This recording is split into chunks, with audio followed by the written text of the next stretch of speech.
That is a man whose stupidity knows no bounds.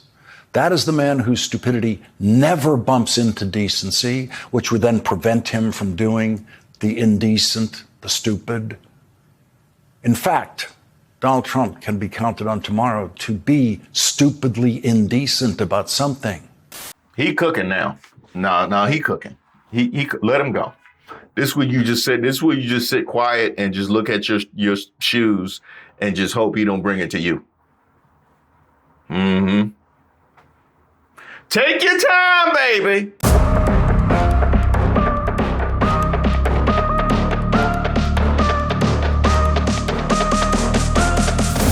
Hey, shout out to all of the subscribers and members here on the channel. Don't forget to like the video. My name is Reese Waters, and I'm troubled. Donald Trump. You remember when we were here talking about the whole Taco Tuesday and the Trump always chickens out? Remember that? And I played like that little snippet of Lawrence O'Donnell. You remember that? The Trump presidency will be recorded in history as a failure because nothing Donald Trump does in the presidency will live after him. The policies are all reversible and will be reversed, and many of them will be reversed in the courts during the Trump presidency. And then there are the Trump policies that are reversed by Donald Trump himself. Flip-flop used to be the worst thing a politician could be associated with in a headline other than a sex scandal or bribery. Then came Donald Trump, who flip-flops more than any politician in American history. No American politician has ever reversed himself more frequently than Donald Trump, or more quickly than Donald Trump, or more fully, predictably than Donald Trump. The weak-willed Donald Trump, the foolish Donald Trump. And Donald Trump's predictable reversing of himself has now created a new phrase with the acronym TACO, as in Trump always chickens out. And you remember how I told you that you should just sit there and eat your food because he's the kind of person who sit there quiet. Like, you don't want to play dozens with the quiet person who's always there because you just know he got something waiting on you when you bring it to him. I know that because I was the quiet person and I was sitting there the whole time just thinking about what I would say if you brought it to me. Well, you done brought it to him. And why you did that, I have no idea. Well, here. This is why I'm troubled, Donnie, because exactly like I told you he would, he done gone to the trunk. I'm going to my car. Get my other gun. Shoot everybody's ass. Raymond! Yeah, he went to the trunk. And it wasn't pretty. Well, the crisis facing this country and the world tonight is the complete collapse of mental acuity in the President of the United States, the current president. This weekend, the President of the United States endorsed a social media post that says there is no Joe Biden, executed in 2020, Biden clones, doubles, and robotic engineered, soulless, mindless entities are what you see. Needless to say, Donald Trump is the only president in history who can publicly embrace and accept and believe such insanity without immediately provoking a rush of questions by the White House press corps and news organizations around the world about the sanity of the American president, which means that the insanity of the current American president is now officially taken for granted in the news media. No huge banners on the cable news network that recently devoted itself to the issue of presidential mental acuity. The overwhelming majority of the American news media has absolutely no problem now with Donald Trump saying there is no Joe Biden executed in 2020. Now, let's just let that settle. The idea that he can float this kind of nonsense, and this is not new. These are things that he spouts about regularly on Truth Social. And the MAGAs just get to pick and choose which ones to take seriously and wrap their whole personalities around, and which other ones just to ignore. Now, there's a whole lot of double standards when it comes to Donald Trump vis-a-vis, I don't know, anybody else walking the earth today. But let's just go to last week when Elon Musk was in the White House and when he was in the Oval Office, you know, doing that Stevie Wonder. And he was asked about the New York Times report on his rampant drug use. And he pointed out about the New York Times and their reporting about Russia, which is something that MAGAs love to do. It's something that people love to do in order to discredit something when your heels are up against the wall, is to point out something that they said and try and take away their credibility. Most people, most entities just need one. Just need one. All those purity tests that we subject one another to, and this happens on the left side of the aisle, it certainly happens on the left side of the aisle, they just need one instance of some nonsense, and that becomes the thing that they always go to.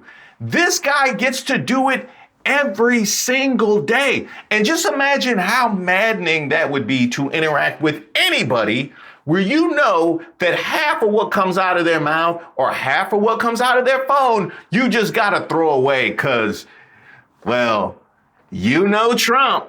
Now just imagine how little you would want to do with that person, how little you would want to interact with that person, how much you would never want to be vulnerable to that person. But that person is the president of the United States. I'm talking about the guy outside of 7-Eleven spouting conspiracy theories, has control over your health care. Donald Trump didn't actually write those words himself, but he found those words in his poison social media feed, and he decided to fully endorse and embrace those words. The New York Times remains one of the news organizations that finds that kind of behavior in a president strange, though not worthy of big front page headlines. And so the New York Times ran a story titled, "Trump Amplifies Another Outlandish Conspiracy Theory, Biden is a Robotic Clone." And here is the most important line in that story. The White House did not respond to requests for comment on the post about Mr. Biden. That, of course, would be impossible for any other White House if the president amplified, quote, another outlandish conspiracy theory. If any other president said that a previous living president is a robotic clone, that White House would not be able to simply refuse to comment. But that is how fully Donald Trump has crushed political reporting and political coverage in this country. And because he has crushed it, he can, in publicity terms anyway, get away with anything, and he knows it. Donald Trump is behaving like someone who believes he can get away with anything. Now, Lawrence O'Donnell was 1,000% correct in him crushing political reporting in this country, and we are definitely not getting all of the information or the right information amplified that we should. But I also like to dabble in what I call common sense. I like to dabble in cause and effect, which is why I have a whole segment called Street Politics, which is to say that when you cannot comment about a report, or rather a post, a proclamation that was made by the sitting president with regards to the past president, when you cannot comment on that, what you are telling me is that you cannot defend that. And I know if they felt like they could, Caroline Leavitt would give it a try. You don't feel like you can defend that. When you decide to delete transcripts of what the president is saying when he's on the campaign trail, and don't worry, I think I'll have a piece. I'll do you guys a solid and try and transcribe some of those things myself. That'll be a lot of fun. It'll be like sitting on the keyboard, just blurting out of the mouth. When you tell me that you can't keep transcripts of what the president is saying, that's because even you don't know. And you can't defend those things either. They are openly ceding to you. They have no defense for what we are seeing. And this is an administration that will defend, well, just about anything. Have you seen his pardons? If you want to rush to Donald Trump's defense, you are going to have to guess at a defense. You're going to have to make up a defense that Donald Trump himself has not offered. You have every right to believe, as a result of that single post alone, that Donald Trump is completely deranged and has no idea what day it is or what country he lives in. That is as defensible a reaction to Donald Trump's post as the notion that it's a joke. Neither one of those reactions can be proved. But what is undeniable by anyone anywhere, the still breathtaking stupidity of Donald Trump to find that post in the poisonous flow of his social media and decide that that's the one he wants to push that day. I don't even think the people that post this stuff really expect it to get amplified to that degree. You know what I mean? Can you imagine coming up from the basement and being like, can you believe that Donald Trump just amplified the nonsense that I made up at 2 o'clock in the morning? That's crazy. You know, my social media activity has gotten me disqualified from employment pretty much anywhere in my town. But I'm on the president's feed, though. That is a man whose stupidity knows no bounds.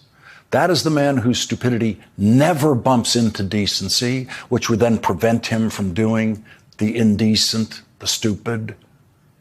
In fact, Donald Trump can be counted on tomorrow to be stupidly indecent about something. He cooking now. No, he cooking.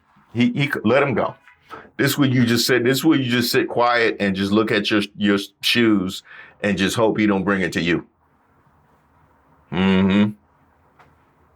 Take your time, baby. And Joe Biden never appointed anyone to anything as incompetent and reckless and cruel as Elon Musk, who bid his farewell to his formal engagement of service with the Trump administration on Friday. We just got a tweet from Elon Musk, which kind of rattles the cages here in Washington and Republicans who support this big, beautiful bill. Take a look at the tweet, which I'm told we do have ready here, from Elon Musk, who says, "I'm sorry, but I just can't stand it anymore. This massive, outrageous, pork-filled congressional spending bill is a disgusting abomination. Shame on those who voted for it. You know you did wrong.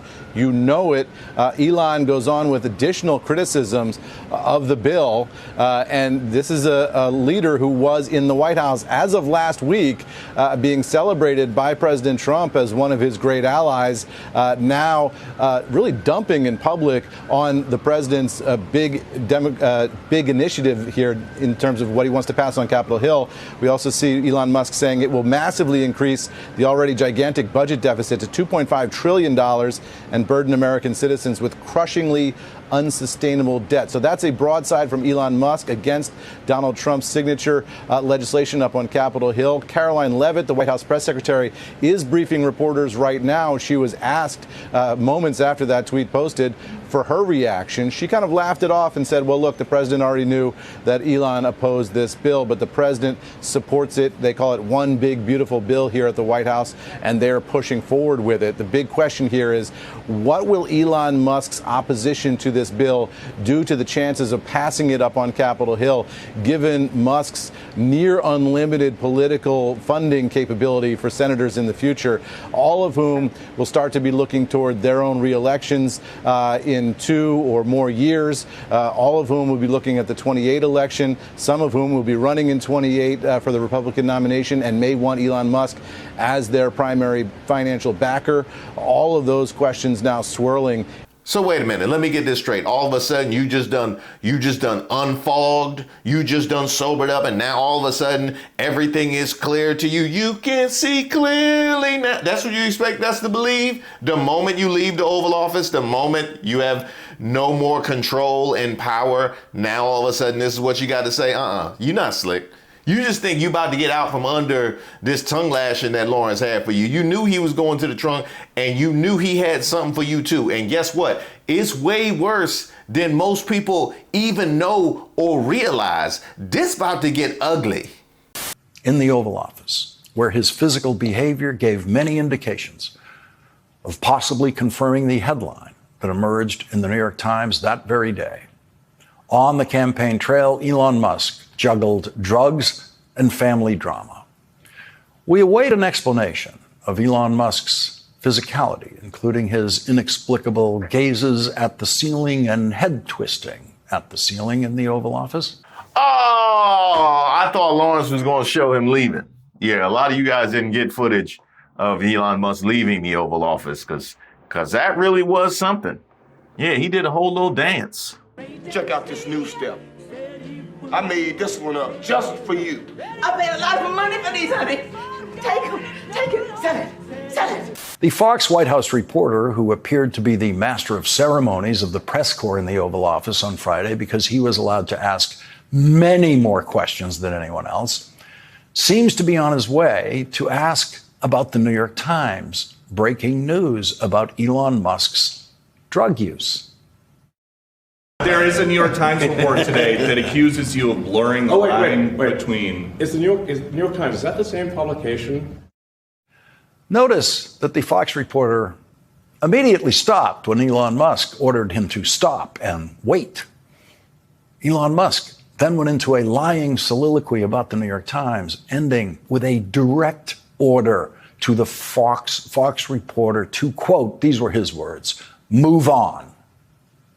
And the Fox reporter did exactly what Rupert Murdoch is paying him to do in that situation. He moved on when ordered to move on by anyone in Trump world. That is the same Fox reporter who gleefully joined in the screaming at Joe Biden or his press secretary in the Biden White House. Every reporter working in the Biden White House knew they could scream at Joe Biden or scream at the White House press secretary and not be kicked out of the Biden White House permanently or ever. And like children who know they won't get in trouble if they do it, they did it. They screamed at Joe Biden and his press secretary. And like children who know they will get in trouble if they do it, they don't dare do it now because Donald Trump has crushed all of that. Now, I'm going to split the difference with you, Lawrence. I absolutely agree, and I saw exactly the same things that you saw with regards to their compliance with Trump and Trump world, and in this case, Elon Musk. I also think the Biden White House should have shut that down. I also think the Biden White House 1,000% should have shut that down. But then again, he did have a black press secretary, and we know how that would have been framed now, don't we? And so Donald Trump and Elon Musk got away with another lying session without any serious challenge from a single White House reporter, not one of whom asked Elon Musk how it felt to kill children. Not one of those White House reporters covering Elon Musk's farewell from government service asked him to reply to Bill Gates' description of Elon Musk as the world's richest man killing the world's poorest children. That is Elon Musk's singular achievement in government. Now, with regards to Bill Gates and his characterization of Elon Musk vis-a-vis USAID, which I feel like is the thesis of Lawrence O'Donnell's point here, that has been massively underreported. And even myself and my platform, right? I've talked about Elon Musk and mostly is me mocking him and making fun of him. But this should be at the forefront of his political epitaph. Hell, his actual one. Because Elon Musk decided to destroy the United States Agency for International Development, the agency that was feeding more starving children in the world than any other agency. More starving children in the world depended on surplus food from the United States to survive. Food we do not need and cannot consume. Food we have overproduced in this country. And Elon Musk decided to take that food away from them and let them die. And that is not news to the White House press corps. No one is counting because Elon Musk fired the people who were counting. Collecting statistics in advanced economies is relatively easy, with advanced methods relatively accurate, but in many parts of the world, the most impoverished parts of the world, statistics can be hard to come by. Not every baby gets a birth certificate. Not every baby gets a death certificate. The people who would be counting how many people Elon Musk killed by killing USAID were the very people who Elon Musk fired from USAID.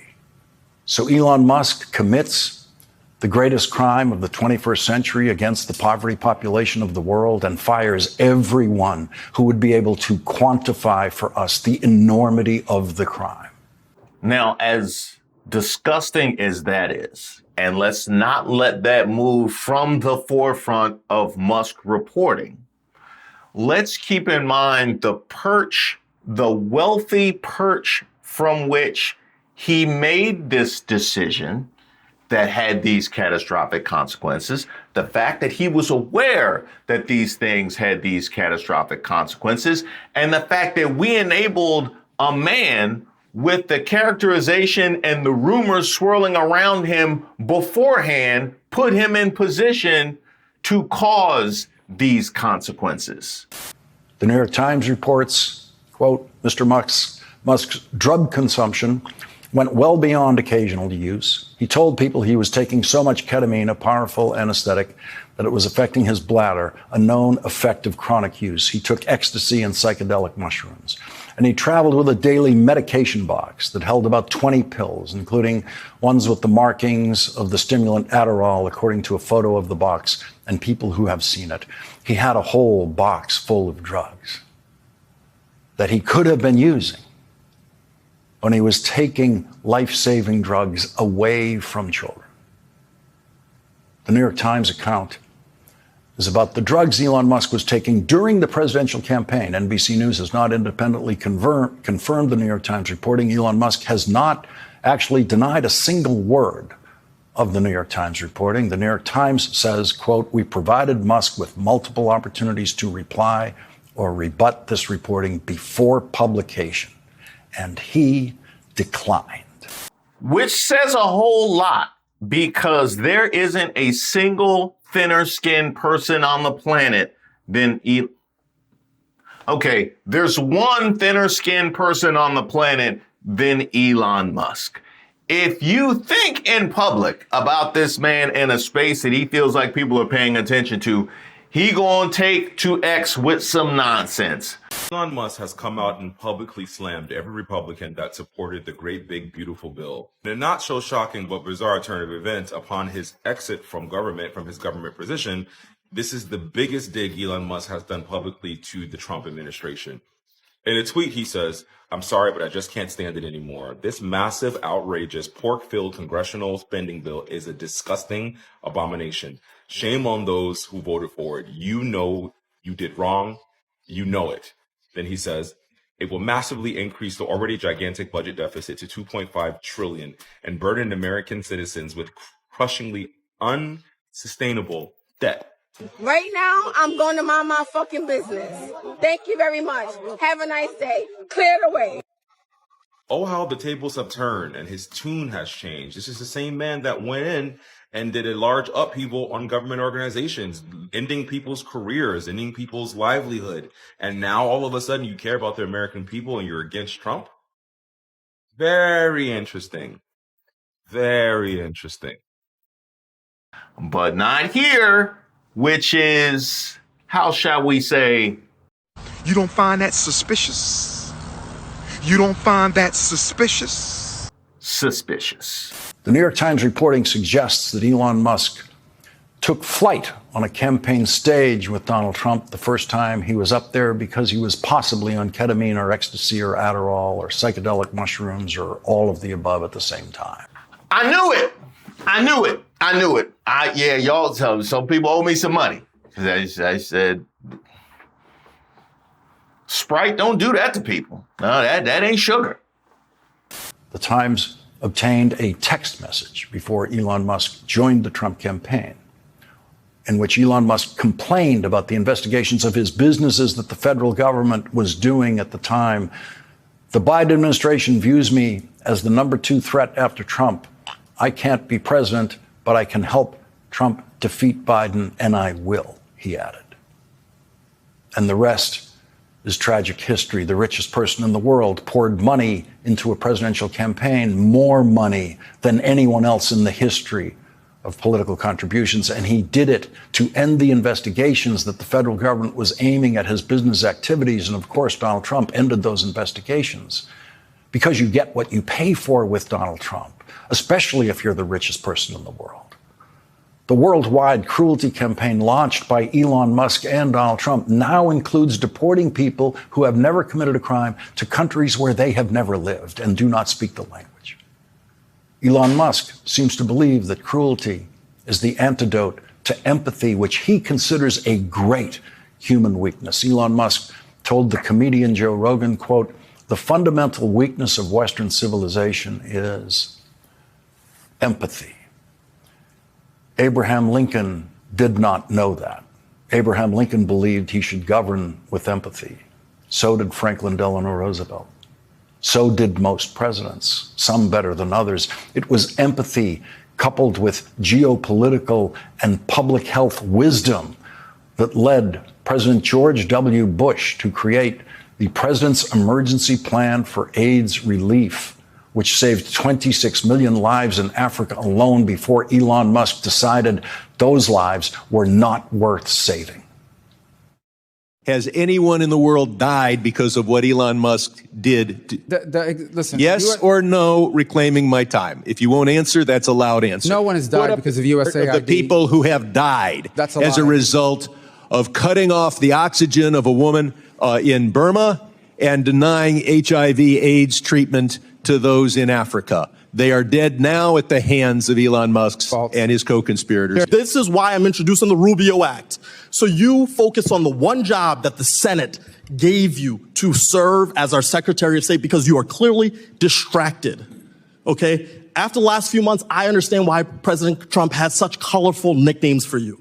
You're obedient. You're following the rules. You will do anything the president tells you to do without regard for the law, the Constitution, America's security, or standing as a leader in the world. Unlike you, I do not fear crossing Donald Trump.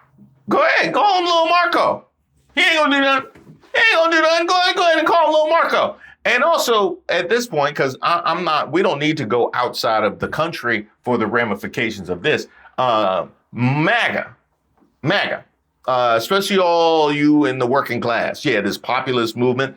So y'all mean to tell me that even though the early results are that they're going to take care of one another, give tax breaks to the richest among us, we have seen FAFO moments from the farmers and from the coal miners and from the elderly and the veterans. You mean to tell me that the administration, which was helmed by the man who said the fundamental weakness of Western civilization is empathy, is coming around for you?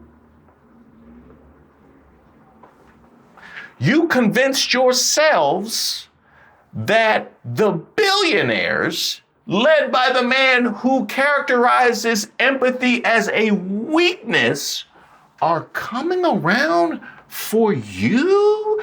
Elon Musk is out of the administration, but you know who's still in the administration is Stephen Miller as the chief of staff. The same guy who he and his wife, when she still was, when they was still in the single bed, they talked about going and seeing kids separated from their parents at the border and talked about how they didn't feel any empathy for them. You think they're coming around for you? Do you still? I hope that red hat fits. I hope you can eat it. Marco Rubio did not tell the truth to the committee, and the proof that he was not telling the truth is that he has changed his story after that testimony. Nicholas Kristof responded to Rubio's testimony, writing in the New York Times, "Let me help Rubio with the truth. Meet Evan Anzu, a 5-year-old boy who was born with HIV in South Sudan. I mentioned Evan in a column in March from South Sudan. This was a child as precious as yours or mine.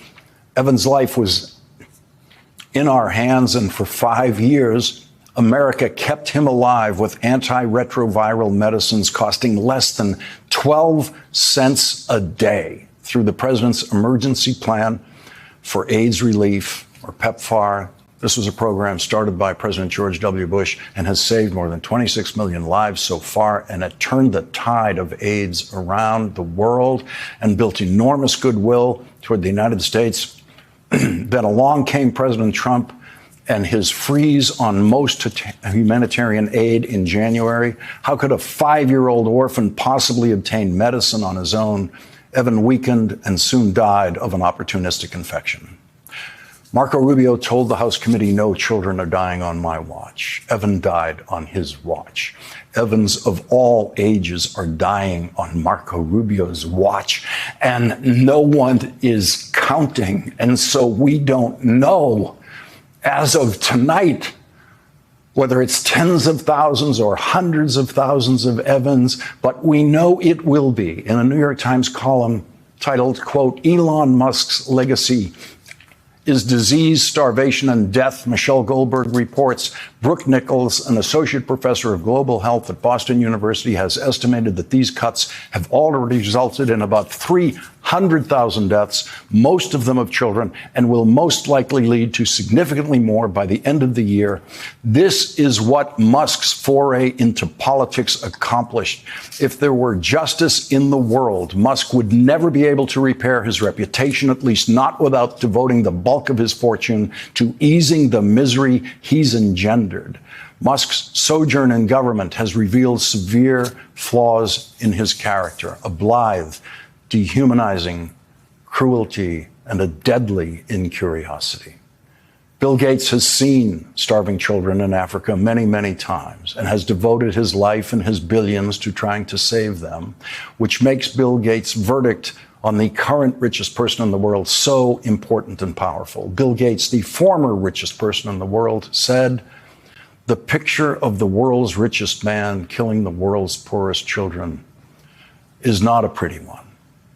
And the picture of the richest person in the world carrying around his drug box of ecstasy, Adderall, psychedelic mushrooms, and then taking life-saving drugs away from the poorest people in the world is a picture only Donald Trump could have created." And with Elon Musk and Donald Trump, soulless, mindless entities are what you see. We'll be right back. Soulless, mindless entities. He dropped the mic on that one. And to pick up what the New York Times put down, he should never be able to repair his reputation, nor should the people that have empowered him to do such. And that includes this administration. And if that's not what people are leading with when it comes to their characterization of these people, if that isn't given as a opening caveat before we get into the other stuff, they're not telling the truth or telling the whole story. And I salute Lawrence O'Donnell for doing that. But because he felt the need to do it, because this hasn't been commonplace when it comes to reporting on this administration, is why I'm troubled.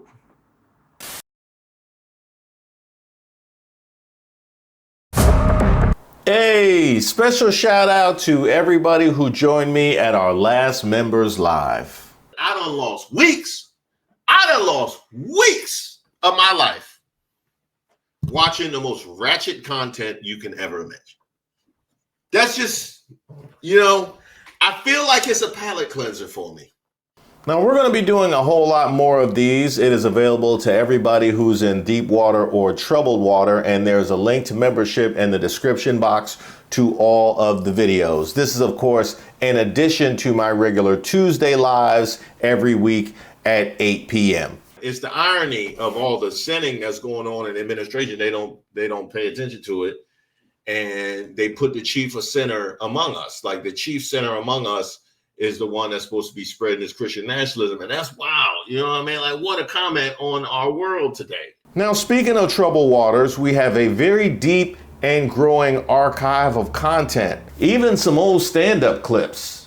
Although I call it stand-up. I don't know if the people that were actually there would would call it comedy at all. I am happy to be here on the last weekend.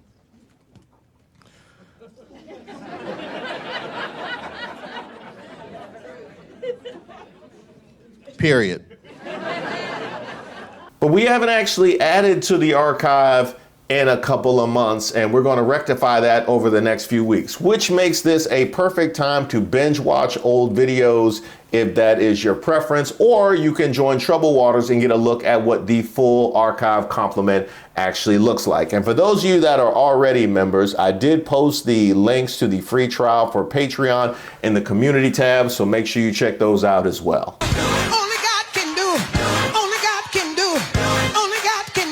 Now, before I go, I would like to send a plea out to the ancestors. I see y'all on the rampage, and it has even come here home to DC. I have no idea who used to own my home. I don't, and I am not responsible. I don't even know them. I got nothing to do with them. So I don't know if you want what you want me to do. You want me to put something on the door or leave a light on upstairs, or just y'all send me a sign. You know what I mean? Just let me know what I need. You want me to put Soul Brother Black on? Like, tell me something.